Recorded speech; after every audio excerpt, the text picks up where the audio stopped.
Okay, we are live. Lena, good to go. Okay, hello everyone. Welcome everyone to our live chat marking the World Refugee Day. My name is Lena Folabit. I am representing also on GSF. I'm from Cameroon and I reside in South Africa. I'm a PhD student in higher education. So I'm just going to start with our session. Remember, it's informal. There's nothing formal about this session like the normal webinars that we usually have. So, as a global student forum representing over 183 student unions from 118 countries, we know that our strength lives in our diversity, our connection, and our solidarity. Where you are born, where you live now, or whether you've been forced to flee your home or country, should have absolutely no impact on your fundamental human right to safety, to shelter, to citizenship, or to an education.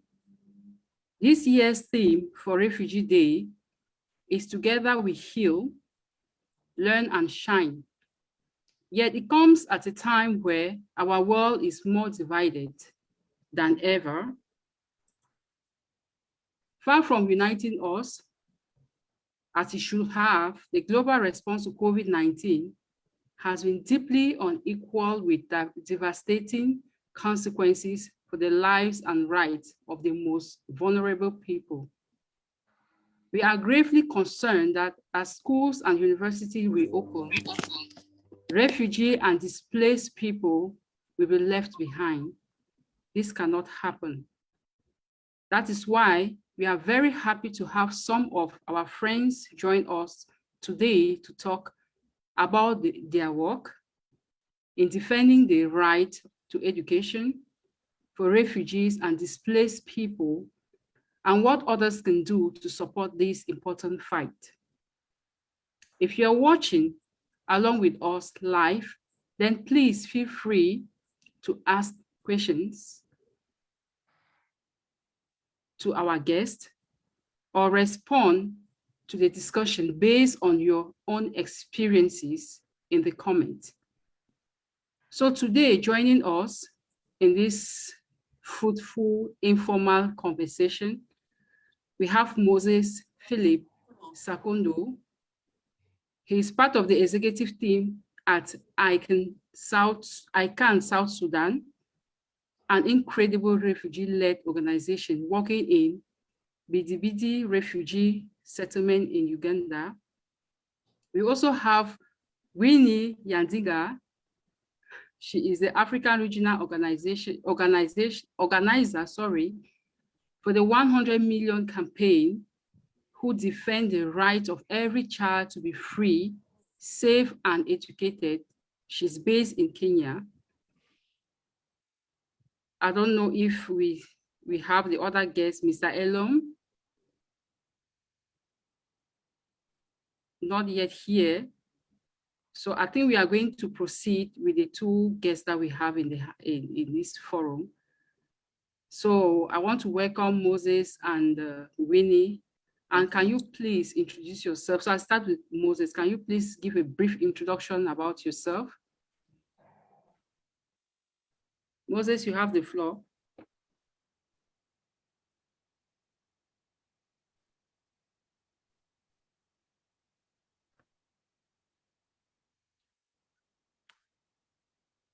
It seems we lost him. I think there's some problem with the connection. Moses, now you are muted. Maybe do you want to try one more time to unmute?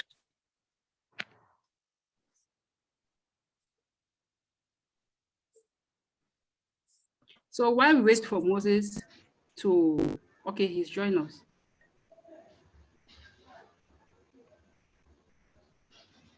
Hello, Moses, can you hear us?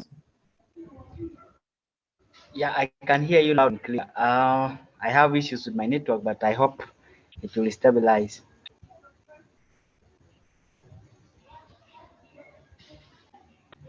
So can we proceed with you, or should I call the next speaker while you adjust your connectivity? You can call the next speaker, then maybe I'll come later. Okay, Miss Winnie, please can we know you more, who you are and what you do? Thank you so much, Lena, and the larger Global Students Forum for convening this and even for this opportunity. As Lena, you have said, my name is Winnie Yandiga, based in Nairobi, Kenya, but currently working with 100 Million Campaign, an organization that tries, to amplify the needs, the voices of the most vulnerable children and young people in the world, working with youth-led and youth-serving organizations, and also, partnering with students across the globe, because one of our focus area is education, for us to just amplify the rights to education of our marginalized and vulnerable peers. So that is what I do, but I also have a background in students activism, having participated in students politics. I'm back here in Nairobi, back in my days as a university student, so that's like 2 years ago, but I'm also very political. So also interested with the politics of the land. And now because of 100 Million Campaign, again, now interested with the politics of the other African countries that I work with, to just ensure that the policies and the laws of those countries favor vulnerable children and young people. Thank you. Thank you, Winnie, for that introduction. Let me just move straight to Moses. Moses, please, can you introduce yourself and tell us a bit about yourself, please?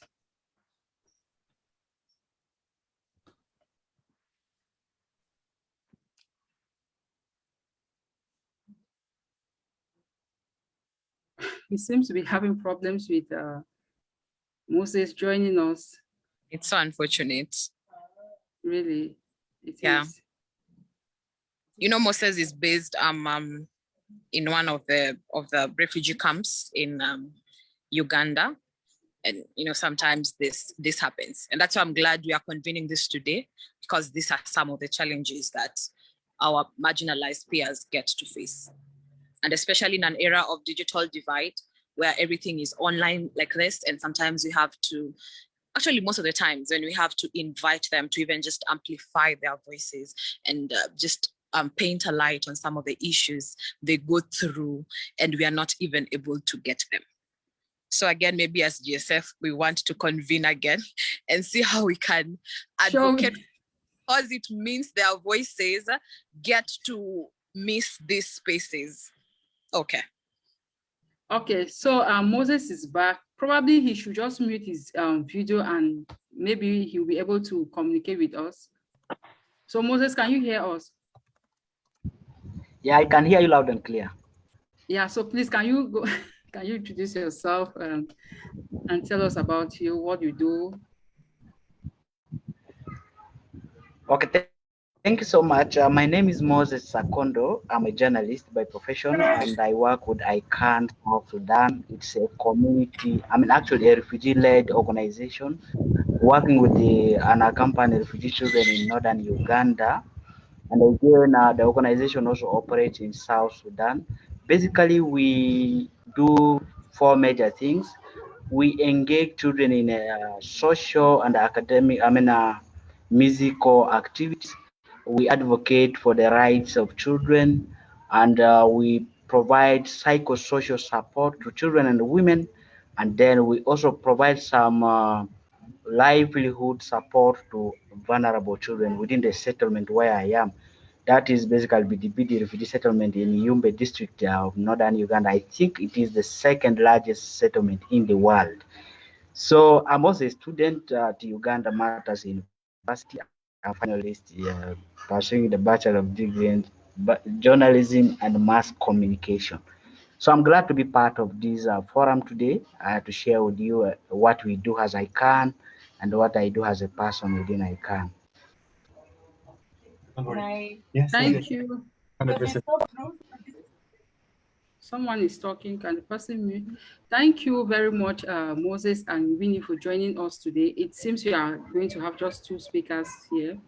Thank you very much. So I'm just going to move straight forward to the first question. So despite progress the world has made in delivering education for all, in the last few decades, it is clear that refugee and displaced students are being left behind in this global effort. For example, according to the United Nations High Commission for Refugee, there are still 3.7 million refugee children out of school. Just 24% of refugees are enrolled in secondary education and only 3% in higher education. Now, my question is, how have each of you or your organizations have been involved in defending the right to refugee inclusion in education? So I'm still going to start with you, Moses. You have the honor today. So please, can you tell us what you think about this? Okay, thank you so much. I think to answer that question, we first need to look at the reasons why this percentage of refugee children are out of schools. There are a lot of factors that actually leads to why refugee children do not be part of the schools. Like, for example, where I am, that is BDP refugee settlement in northern Uganda, the schools are free, although children have to at least provide some basic requirements, come with broom, come with toilet paper, those basic things. There are families that cannot afford to provide actually these small basic things that the school asks for. Although the school is entirely free, that is one reason why this percentage is out of school. The second reason I think is that the living condition. I have seen very many children who are willing, who are interested in studying, but the situation is if you are getting, for example, the food ratio of 8 kilograms for a month and you're one person and you are supposed to survive on these maize, these 8 kilograms of food for a month. So you also intend to sell some part of this very maize, which is given to you, maize corn, so that you can grind it because you do not have money to grind. So at the end of the day, you realize that even the living.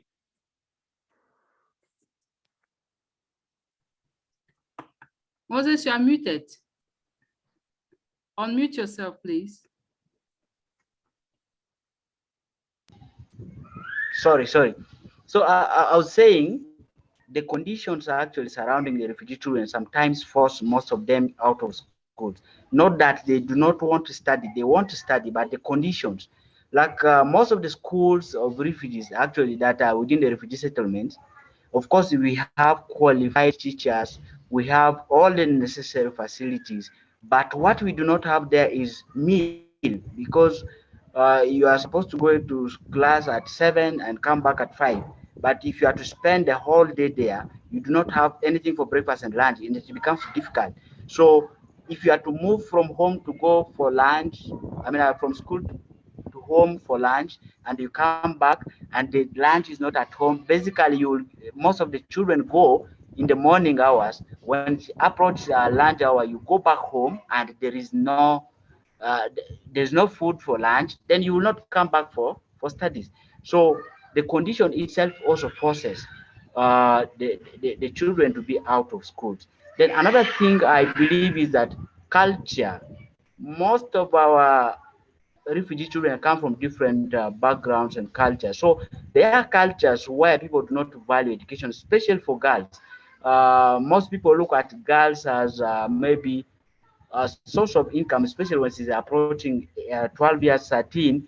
Uh, People are viewing her now in the sense that she should get married so that dowry can come in and so on. So such cultures where people do not value education also intend not to actually promote or to encourage girls to go to schools. So those some of the challenges that, among others, that force some refugee children to be out of school. However, as I can, what we do in our approach to make sure that we promote, one, we have like four different approach that we use. One, we engage the children. When we engage the children, we share with them what their rights are. And one of the fundamental rights of children is the right to education. So we encourage them and we educate them to understand exactly why they should be in schools. So that is one area. So engaging the children directly so that we speak to them to make them understand why it is important for them, despite the challenges they are facing, but why it is very important for them to be in schools and study. Then another area is we engage the families of these children where they are coming from. So what we call community engagement and education. So we also make sure that we bring on board families and community leaders, church leaders, women groups, youth leaders, to ensure that we give them the right information that they need. Because we have had scenarios where community leaders or family members actually organize for marriage. They are marrying a child, but this marriage, community leaders are part of it, the church is part of it, and they do not know that they are actually violating the right of this child. So we try to bring in community board to ensure that they understand what we're doing. Very sorry, my battery is getting up.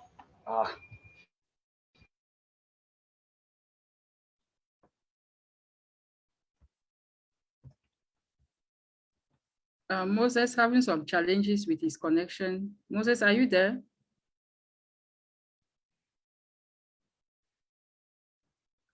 Oh, while we wait for Moses, I'll go to you, Ms. Winnie. So how has your organization involved themselves in defending the rights of the refugees, their inclusion in education? Thank you, Lena. So I forgot to say that I am also part of the Commonwealth Students Association, and together under the umbrella of Commonwealth Students Association, convened by the European Students' Union last, 2 years back, that was in 2019, we were all in Geneva and we wanted to be part of the UNHCR event, but we were not able to be part of the main event.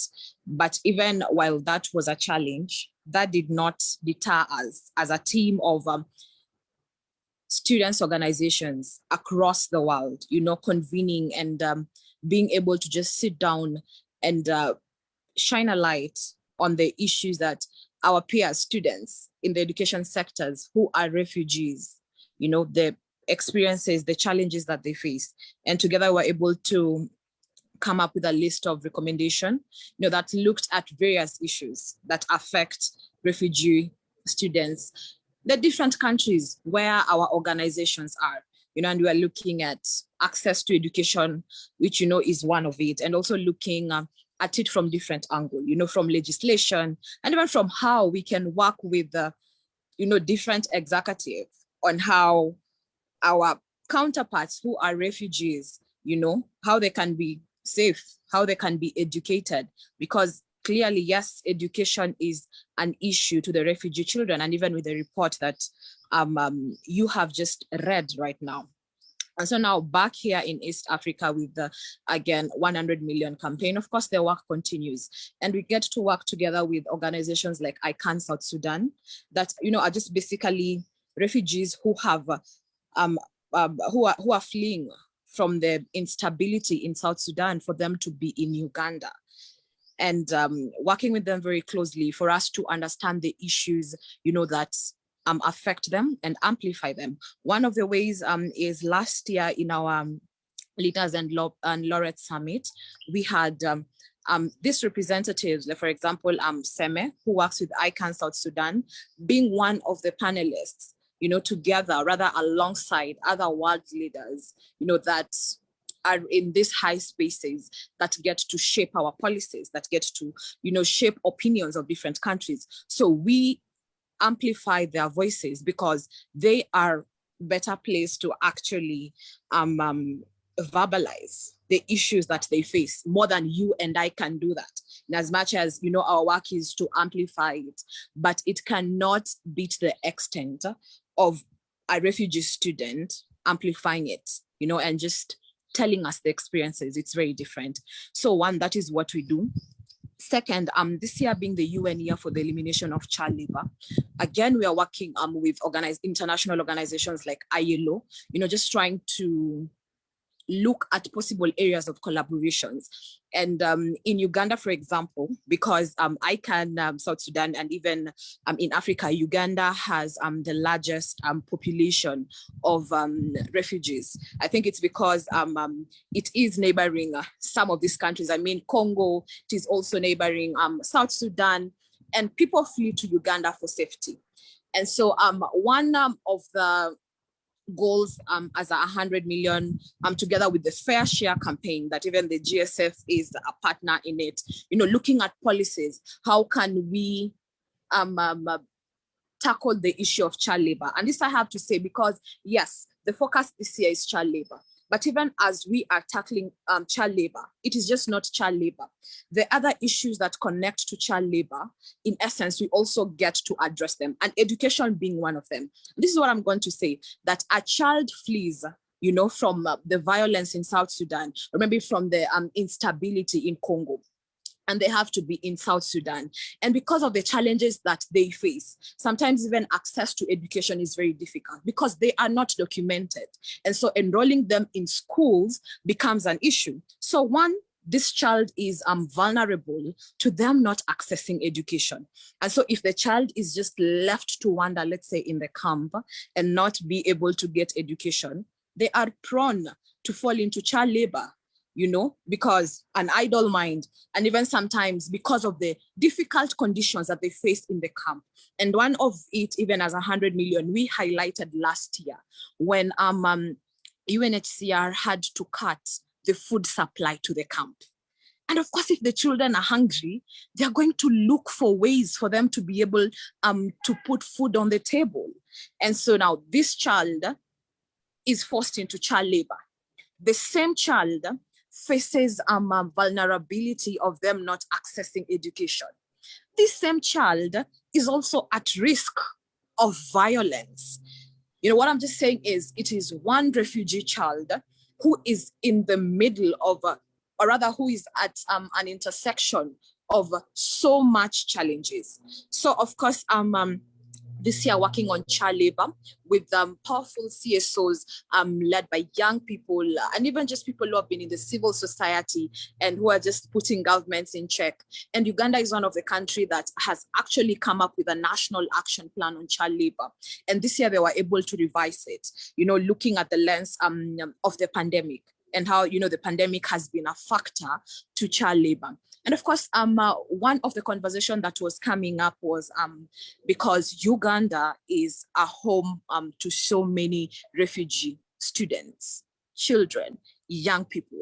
What are you doing to ensure that in this national action plan that they are also captured? So those are some of the things, you know, as an organization, we are trying to push so that even as the government convinced with the different stakeholders, you know, from faith-based organizations, from different civil society organizations, you know, and just relevant stakeholders, the question that as 100 million we are asking and you know, what we are pushing is, what about the refugee children? Are they part of these engagements? Are you welcoming them to the table so that they could also articulate how, you know, child labor can be tackled? Because the truth is, you know, as refugee children, and even because, I mean, the setup that the refugee are in, you know, they are in the camp and, you know, we maybe as the natives, we get to move freely in the country.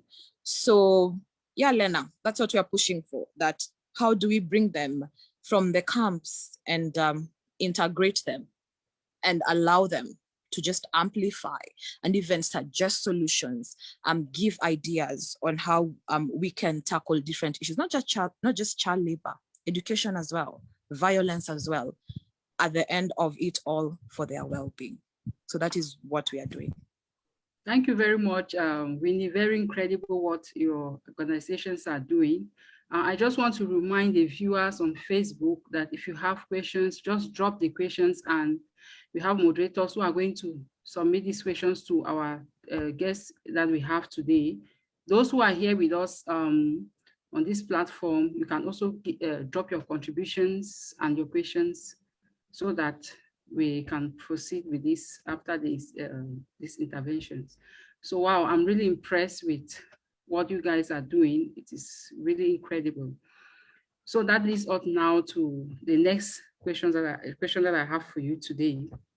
So as you might have seen from some of our social media posts today, on Facebook, on the Instagram, and all the other social platforms that we are engaging, students around the world have mobilized in solidarity for their peers fleeing violence throughout history. As a global student forum, we want to build on this brave legacy and share ways our members can help end this injustice that we are all working so tirelessly against. We know that if the student community around the world took action, we have incredible collective power to achieve change that ensures our refugee brothers and sisters fulfill their right to an education and welcome in their new communities and receive the support they need to heal and strive. So this question is on behalf of any student anywhere in the world watching this informal, insightful conversation. So what can students, I'm asking you, our guests today, what can students around the world do to show real solidarity with refugees in the school, university, community, or country? So I'm going to start with you back, Winnie, while hoping that Moses is with us in the house. So I don't know if Moses is there with us, but I'll start with you, Winnie. Thank you, Lena. I have to acknowledge the incredible power of students' movements across the world. And, you know, students and even students' movement have a long history of, just questioning the status quo. And, for lack of a better word, turning upside down, things that don't work very well. So I think in 2019, the work began, the work that even led to the convening of GSF that we have right now. So I know what I'll point out is consistency, because in 2019, we sat down and we came up with recommendations that as students across the world, representing large students' movements, this is what we feel can be done, in terms of access to education, in terms of living conditions, in terms of legislations, when it comes to the rights of refugee students. So what students' movements can do, one, continue with the work, because in consistency, there is impact. Once you don't follow it up, then of course there will be inconsistencies in us trying to achieve what we wanted.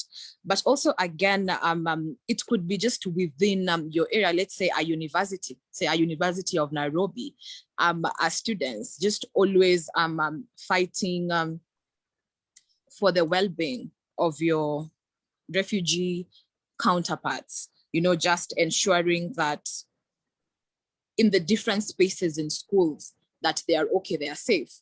The third thing would be integrating them and just treating them as students, and removing the tags that you are a refugee, you are what. I'm not saying that we do not acknowledge it, but can we treat them at the end of the day, bottom line, as fellow students and bring them in these different folds? I mean, we have different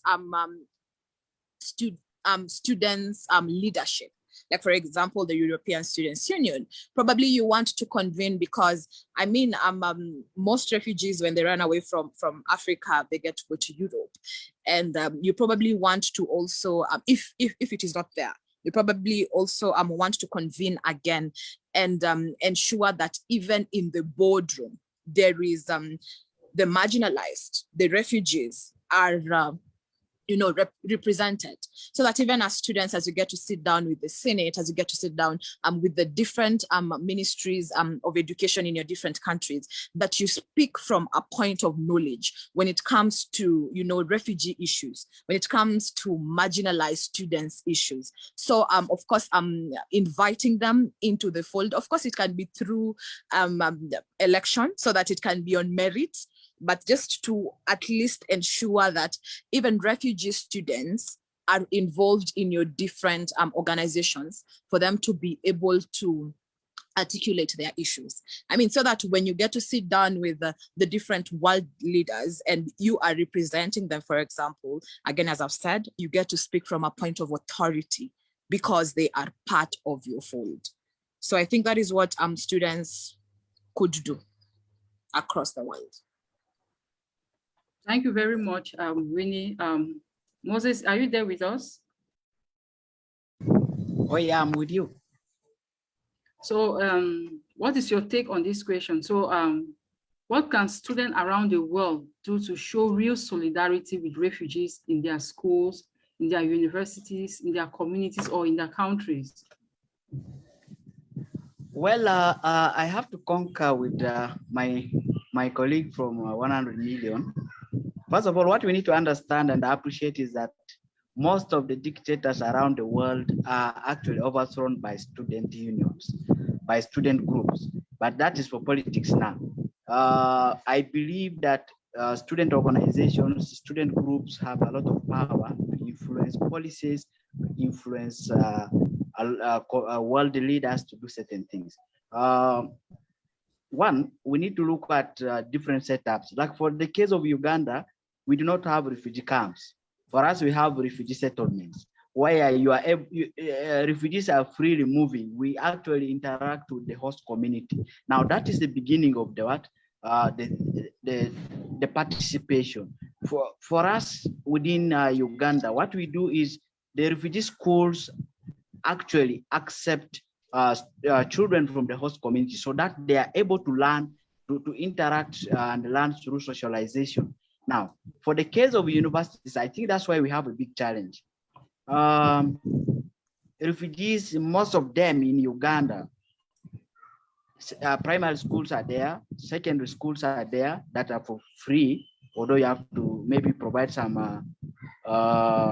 requirements. But for the case of university, we have a lot of challenges that majority of the refugees who finish secondary schools do not have the opportunity to go to the university.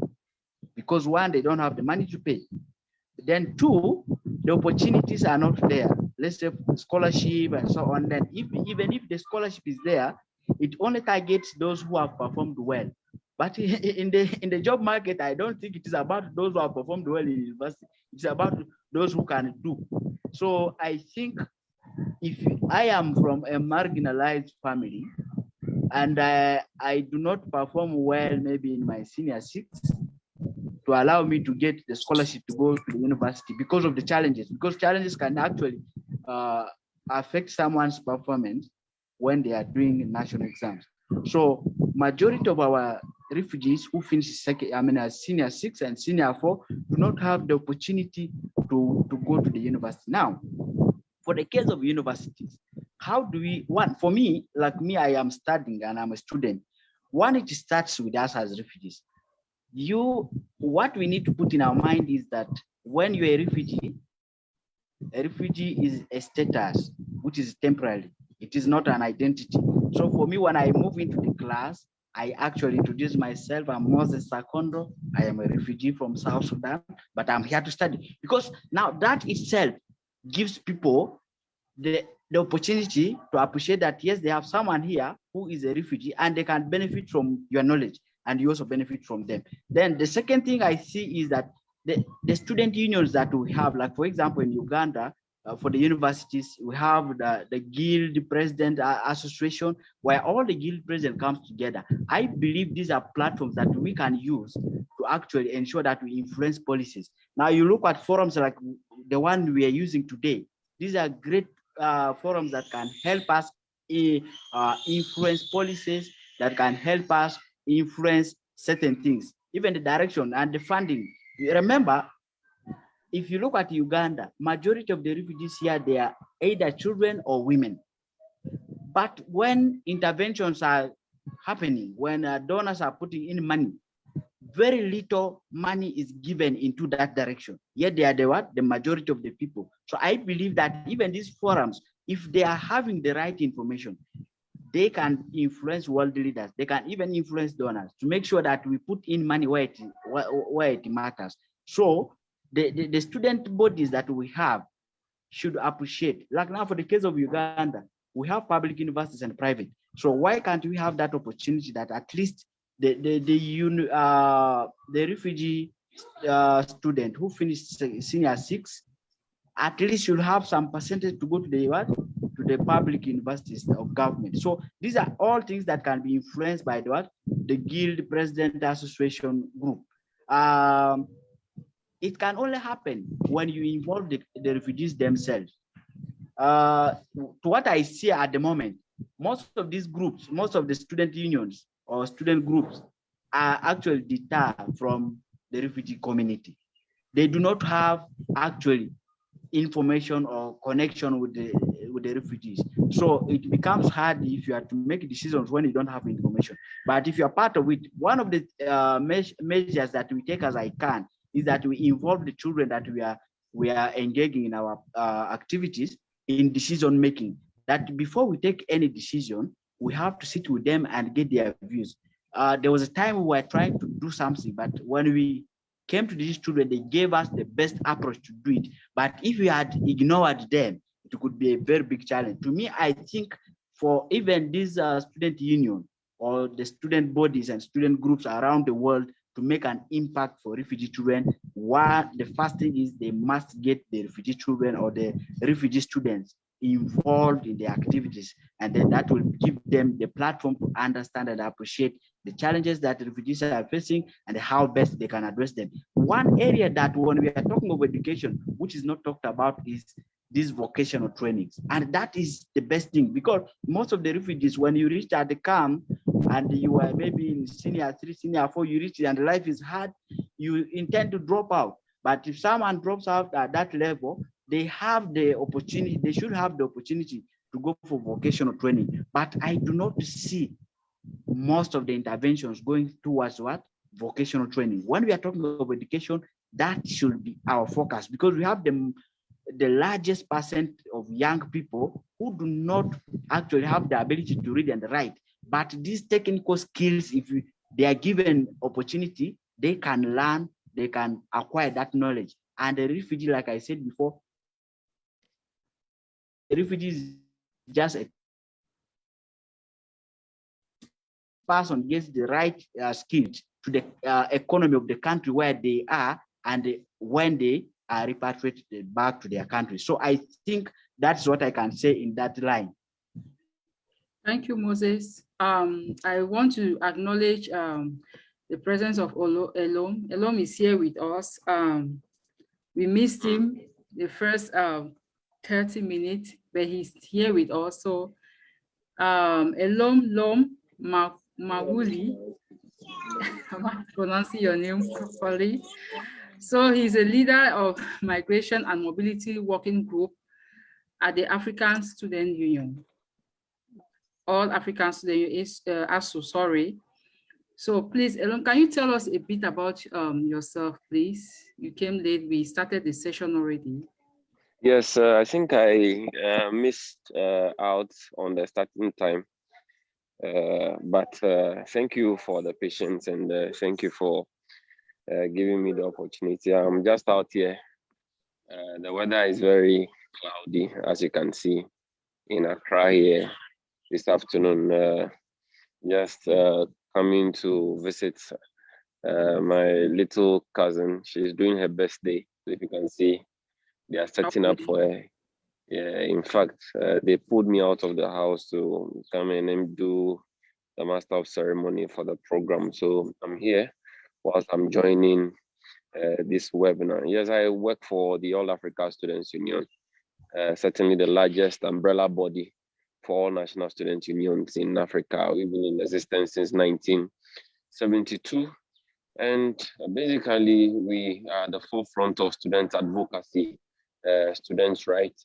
We work in the areas of democracy and development, gender and international relations. We work on Pan-Africanism and culture issues, and certainly migration and mobility, because we know that the largest student migrant population is out of Africa, especially if you are looking at the pattern of movement. The source regions basically is from Africa, and lots of our students are studying in Europe, some in North America, and recently our destination is Asia, China to be precise, Japan, South Korea, and these days they're also finding some interest in Singapore. So what we do here, our job first of all is to track each and every single African student and to monitor their activities in terms of settlement, in terms of jobs, in terms of how their rights are respected and recognition. Recently, we had to deal with a case that was even prior before the COVID. One of our students from University of Ghana who is studying at the University of Oxford is physically challenged, and he was a part, I'm sure he is still a part of the Oxford Debate Society. And because he is blind or visually impaired, I think he was thrown out, he was disrespected, and we had to work with Kojo Bochio, who at the time was a top executive at the Oxford Africa Society, for them to institute some processes to ensure that the gentleman finds justice. In China recently, some of the African students over there were facing some discrimination, especially during the COVID-19. We got reports of harassment, we got reports of disrespect. We realized that they were unduly targeted. So we issued a statement directing or calling on all African countries who have missions in China to quickly take the matter, since it became a diplomatic situation. We didn't want to risk a diplomatic row. So we ensure that these issues gain visibility. One of the tools we use for advocacy is the media, because we believe in enlightening, we believe in giving information. We also believe that the media provides us with that ubiquitous platform for us to engage refugees, for us to engage internally displaced persons, for us to also have a direct organization to organization bilateral engagement, multilateral engagement with these stakeholders. It is important that they are aware the job we are doing at the All Africa Students Union. Indeed, our parastatals are spread around the continent. Every single national union on the continent belongs to the All Africa Students Union. Our network is vast, our reach is limitless. In fact, we cover almost everywhere, and we have direct link, especially with the Global Students Forum and Obesu, and some other national student and regional student unions that we work with. So we ensure that we are almost always on top of our game, monitoring all our projects and programs. This year alone at the All Africa Students Union, we are running some 3 initiatives. The Decent Work Initiative, which looks at how and what kind of work migrant students take up in the destination regions, how they are paid, how they are treated. Because some of the programs we've been running are some African students who are working in the Gulf states, especially Qatar, Dubai, Kuwait, Oman, these places, because we understand that the treatment that they give them over there is not the best, especially when you have a destination region that is running a system which they call kafala. The kafala system works like a sort of a contractual servitude where agents are out there looking for unsuspecting students, taking them to destination countries to go and do some work and school. But at the end of the day, ILO labor laws are not respected. The rights of the students are not respected.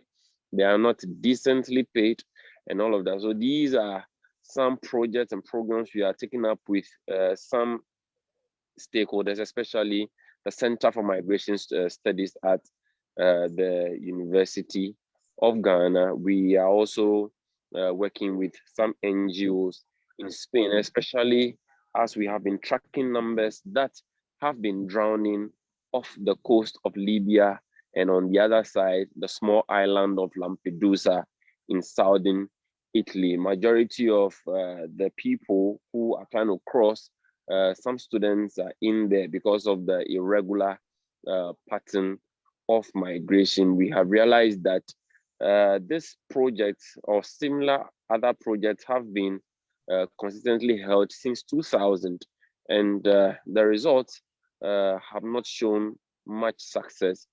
We have been dealing with the former Maltese Prime Minister, Joseph Muscat, because he some time ago put out a very disturbing data that about 20,000 people die crossing the Mediterranean every year. And out of this number, more than 60% of them are African youth. It is disturbing. On our advocacy, we try to speak to them, we try to encourage them, we try to work with governments here and governments all across the continent to ensure that the Sdg4, which is to provide quality and inclusive education, locates refugees and internally displaced persons. We also must ensure that we create the enabling environment for our citizens not to become refugees, because you cannot be a refugee in your own country, but you can be internally displaced. We are also on another project, which is the Sdg4 Monitoring. We are looking at how other African governments are monitoring the implementation of the Sdg4 to ensure that students are kept in school, to ensure that the education they are receiving meets global quality standards, so that they do not use education as a means to travel all the time and find themselves in certain situations that make them refugees.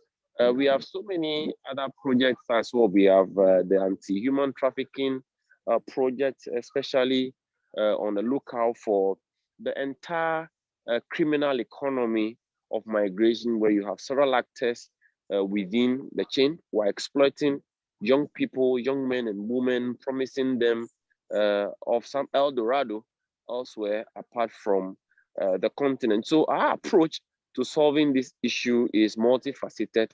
We are using interdisciplinary approaches to ensure that all the other things that would lead to creating the African as a refugee will not be in a bag. So we are looking at the provision of decent jobs, decent employment, scaling up our educational curricula, and ensuring that the incentives that will keep our young men and women in school is continually provided these young people, because we have realized that a lot of our students who become refugees actually regular migrants who go through their proper documentation.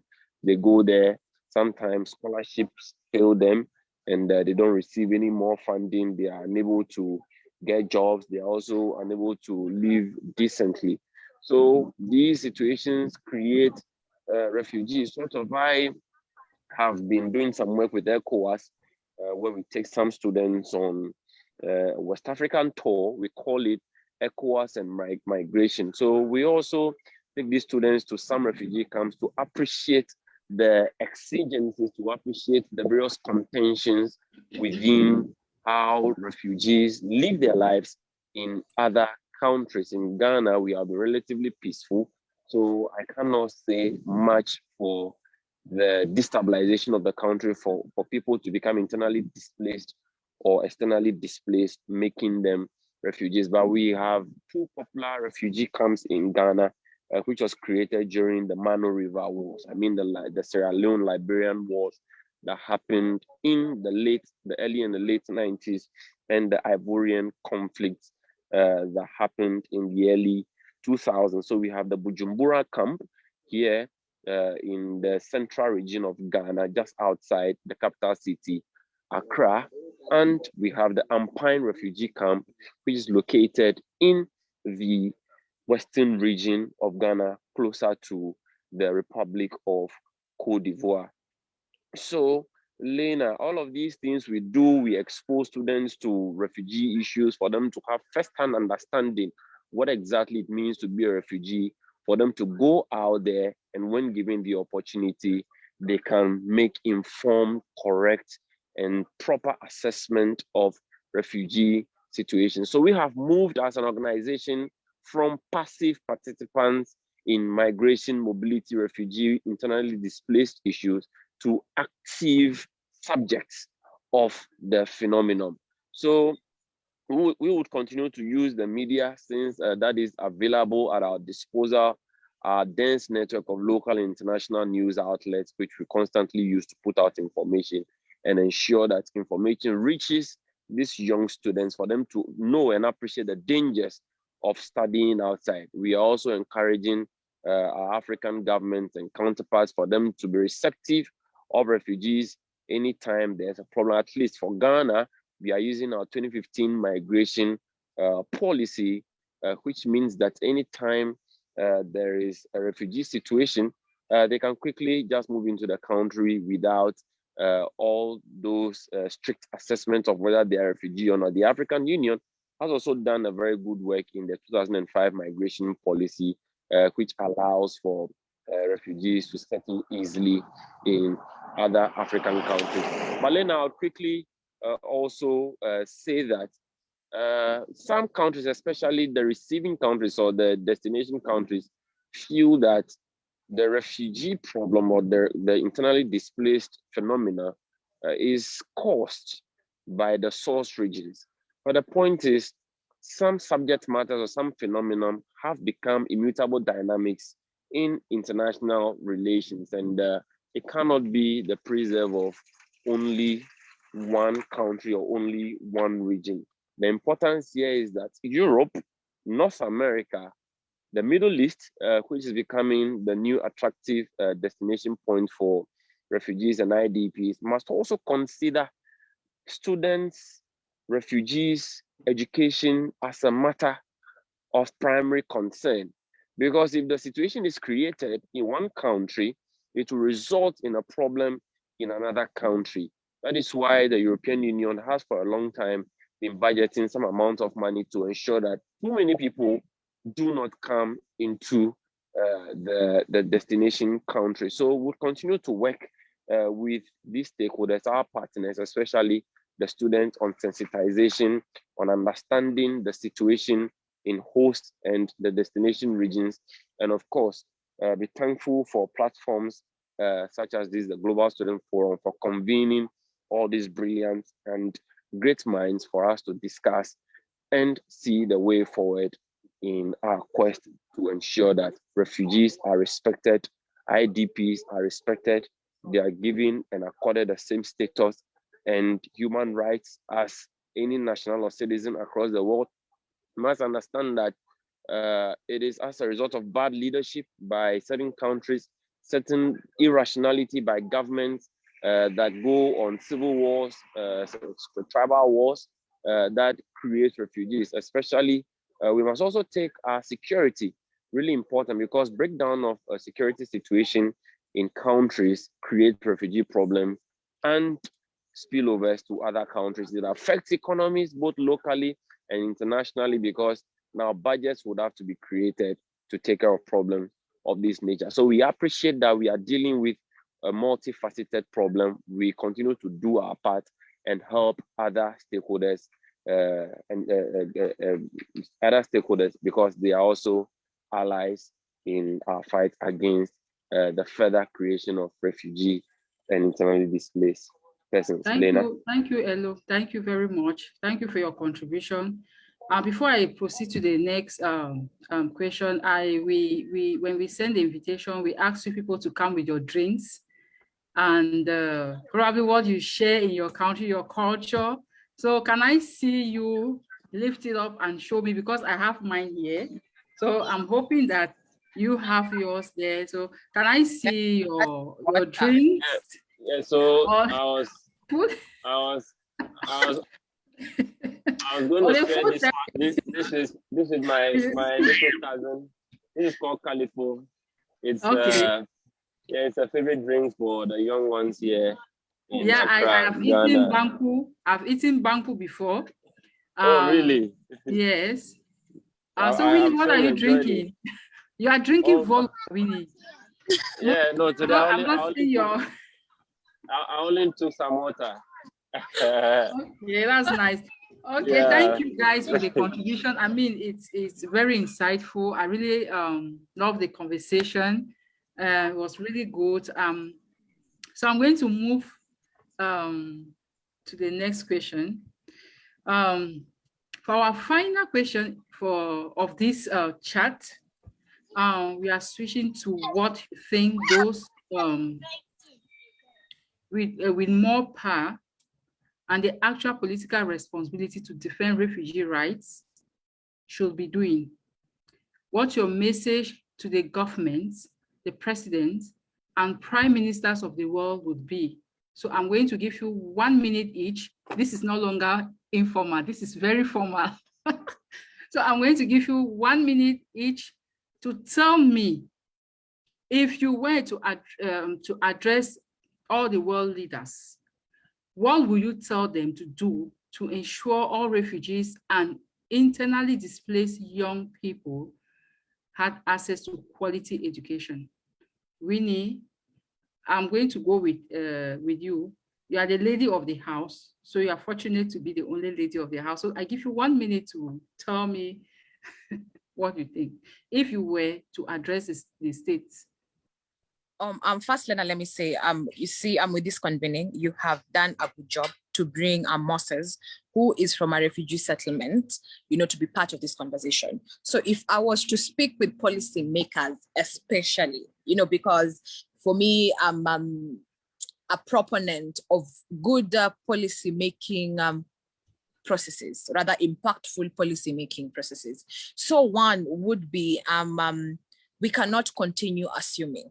So even as we are sitting down, even as they are sitting down as our world leaders, as our policy makers, to come up with policies of the land, and especially in host countries. I mean, because we have refugees all over the world, yeah, that there is need for them to ensure that the voices of refugees, their experiences are captured in these policies. You cannot assume. And that's why I'm saying the good thing is the fact that we have Moses here. You see, because I would speak from, yes, I work with them, but him as a person who is in the settlement, it is different. So for our leaders, as they're sitting down to come up with policies, as they're making processes, and as they're making pronouncements, as they're making budgets for their lands, for their different countries, then they should ensure that voices and even the presence of refugees are there. And then my second message would be, look at the SDGs, and we're looking at education, where we're saying leave no one behind. We're looking at different issues, gender equality and all that, even as we are pushing for a better world. And because one of the values that is holding us together is inclusion. Let us not just have inclusion on paper. Let us also have it in our action. And that again just goes down to say, if we are talking policies, legislation of how we are going to ensure that refugees are integrated, are part of us, then they need to be part of that process. So leaders should prioritize that. Thank you very much, Winnie, for that contribution. So Moses, what will you say if you had to address the state, the leaders of the world, with respect to what we are talking about today? I think I will have like 3 messages. The first one is about the leaders, the world leaders should in fact address the problems that force people to become refugees. Symptoms, which is as refugees, but not solving the problems. For example, I come from South Sudan. The problem of South Sudan is known by world leaders, but they are not willing to solve. So the first message is that world leaders should put what we call proactive approach to make sure that they prevent conflict or civil wars in different countries around the world. Doing this will enable us to have a just society, a just world where you do not have refugees, but where you address issues of countries based on their different dynamics. That is the first message. Let our world leaders be proactive in addressing issues. Am I still live? You are. Okay. Yeah. Then the second message I would give to our world leader is that there should be nothing for refugees without them. Actually, me, I'm just trying to summarize what my colleague was saying, that whatever you want to do for the refugees, make sure that they are part and parcel of the decision making. Most of the times you have seen a lot of projects that comes to the refugee camps with no research, with no consultation, but you see a project going on, and most of these projects that do not involve the refugees as part of it becomes a failure, because once you just read the news and you read different things and you think that is enough for you, it becomes a challenge. But when the refugees are involved in decision making, it becomes very easy for world leaders to help the refugees. So nothing for refugees should be done without refugees being part of it themselves. Now, the last one I could give to individual countries hosting refugees is that we really appreciate your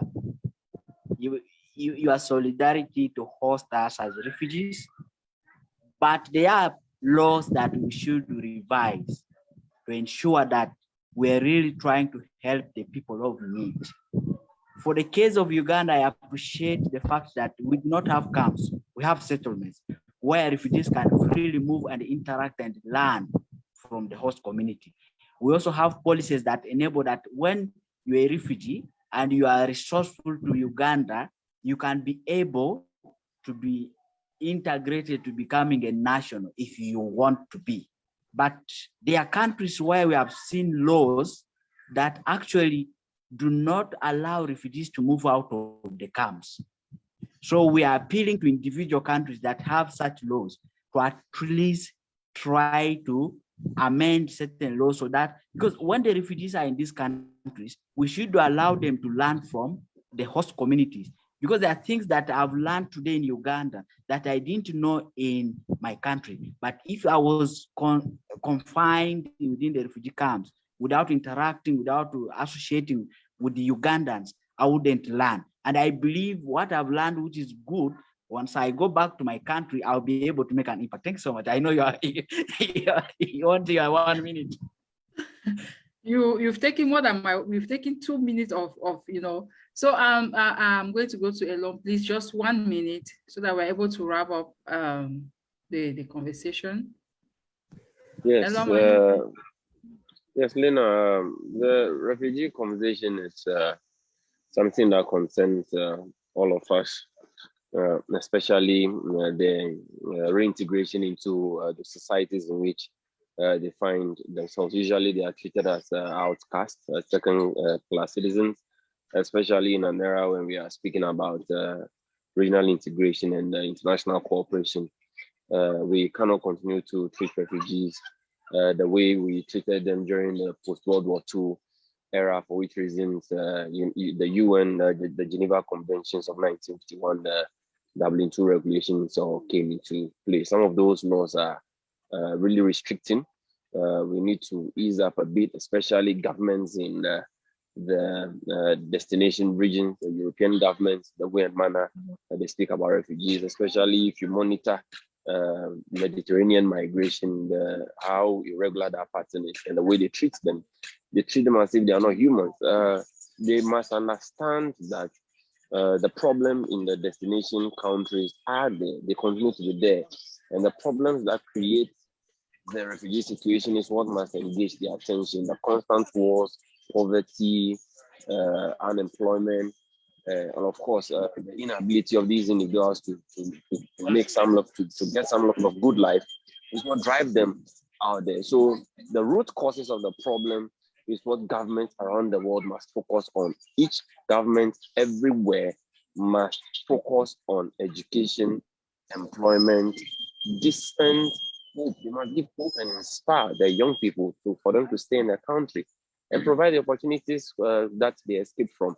These are the reasons, or these are the only means through which we can solve refugee problems, because we can continue to adopt all the white papers and have flowery conferences and speak about all that or rehash the problems. But if the problem is not being fixed, if quality of education is not fixed, if employment is not fixed, if poverty is not fixed, and also the unavailability of some basic needs to young men and women, I would continue to be talking about refugee situations every now and then. The refugee story should be told. They should invite them to conferences, should listen to them, because a lot of the time they are not even part of the equation. It's the policymakers, the academics who go out there, research.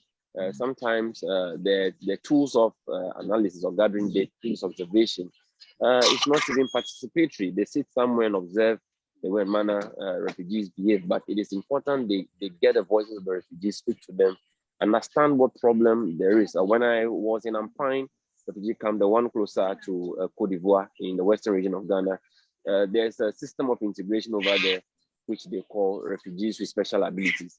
Organizations come there, especially the UN and some of the Canadian government, go out there to look for individual talent and immigrate and assimilate them into their systems. By so doing, you are solving refugee problems, you are changing the story, you are making them whole again. And these are the things that governments must focus on: quality education. We should try and reduce the level of poverty, we should provide employment for these people. When we do that, I'm sure the movement and the creation of excessive refugees we can do with, so that the little that we'll be creating, we know that these people are really victims of conflict or war. Lena. Thank you. I know it's a very important and critical topic that we need to talk, and if you have to talk, we are going to sit and talk all over. But I think with due course, we are going to organize another session like this to talk more about issues that are plaguing us in Africa as a whole. So I really want to thank all of you for joining the Global Student Forum for this informal yet insightful conversation. So thank you very much. Thank you all. And an important reminder for all of us is to keep pressurizing our political leaders to step up their efforts until every single refugee child and young person is safe, supported, and learning in schools or universities. I hope wherever in the world you are today, you have enjoyed this conversation and learned from our incredible guest. So we as a Global Student Forum remain committed to doing our part to demand these changes, and not just on World Refugee Day. We invite all of you, whether you are a student union, individual student, or young person, to join us in the fight. And if you personally have experienced displacement of any kind, we want to send our deepest friendship and solidarity and invite you to join us too. Your voices and perspective on these issues are the most important, and we stand ready to learn and amplify your leadership.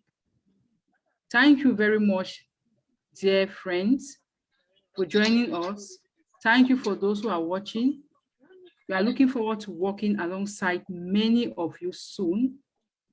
Details of how to get in touch with us are in, I think if you want to get in touch with us, it's in the comment section. There's a moderator in our Facebook page. We have a Facebook page, Global Student Forum. Thank you very much, Moses. We are sorry for your challenges, but we are happy that it has helped you to build yourself. You've learned a lot while interacting with the different people from different parts of Africa. I also want to say Cameroon also receives a lot of refugees. I think it's one of the countries that receive refugees in Africa. So thank you very much, Winnie, for the work that you do with 1 Million campaign. Elom, I want to also appreciate you for all the efforts that we do as young Africans. In our diversity, we try to still do the most we can to help those who are homeless, the refugees, the displaced person, so that they can also enjoy of the little that we have. So I want to thank you all for your insightful conversation. It was very incredible. And I hope that we'll meet again subsequently for other debates on aspects that concerns us in Africa. Thank you very much for taking your time to come and be with us this afternoon. So I want to wish you a very good week as we begin the week. Thank you again. Thank you very much. Is there any other thing you want to say anyway? Thank you, Lena, and thank you for the platform. Thank you too. Thank you very much, Moses. See you. Bye. Bye.